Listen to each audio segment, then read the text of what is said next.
Hi, எல்லாரும் எப்படி இருக்கீங்க? Welcome to our channel shades of Priya ராகுல்.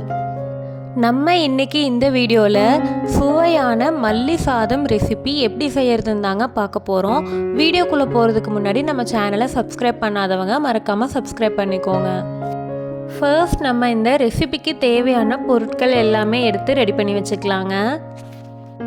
பெரிய வெங்காயம், பச்சை மிளகாய் இது ரெண்டுமே எடுத்து ஃபர்ஸ்ட் கட் பண்ணி வச்சுக்கோங்க.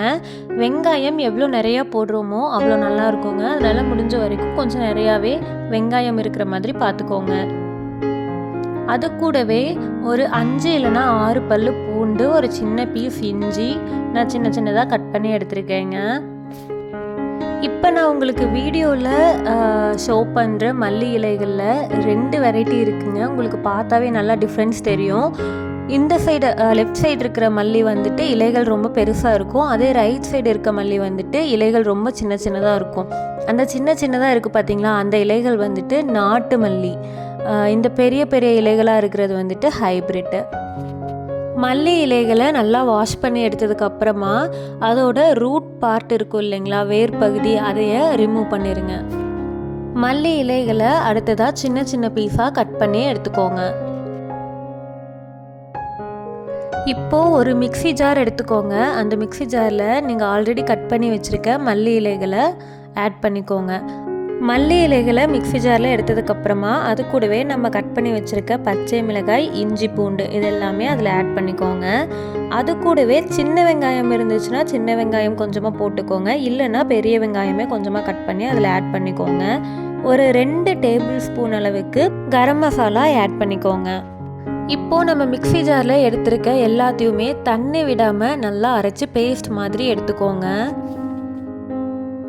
அடுத்ததாக ஸ்டவ்வில் ஒரு பாத்திரத்தை வச்சுட்டு எண்ணெய் விட்டுக்கோங்க. எண்ணெய் காஞ்சதையுமே அதில் கடுகு போட்டுட்டு கடுகு பொரிஞ்சு வந்ததுக்கப்புறமா கொஞ்சமாக பச்சை கடலைப்பருப்பு போட்டுக்கோங்க. அடுத்ததாக கறிவேப்பிலை, நம்ம கட் பண்ணி வச்சுருக்க வெங்காயம், மிளகாய் இதையும் இது கூடவே ஆட் பண்ணிவிட்டு நல்லா வதக்கி விட்டுக்கலாம்.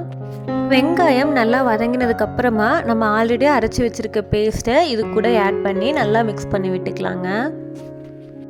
நீங்கள் இந்த பேஸ்ட்டை அரைக்கும் போதே முடிஞ்ச வரைக்கும் தண்ணி விடாமல் கெட்டியாக வர்ற மாதிரி அரைச்சிக்கோங்க. ஏன்னா நீங்கள் தண்ணி விட்டு அரைக்கும் போது எவ்வளோ தண்ணி மாதிரி இருக்கோ நம்ம அந்தளவுக்கு ஸ்டவ்வில் விட வேண்டியதாக வரும். நீங்கள் ரொம்ப நேரம் இதை ஸ்டவ்வில் விட்டிங்கன்னா கலர் சேஞ்ச் ஆகிடுங்க. ஸோ முடிஞ்ச வரைக்கும் தண்ணி விடாமல் பேஸ்ட்டை அரைச்சி எடுத்துக்கோங்க. தேவையான அளவு உப்பு அதில் ஆட் பண்ணிவிட்டு நல்லா வதக்கி விட்டுக்கோங்க.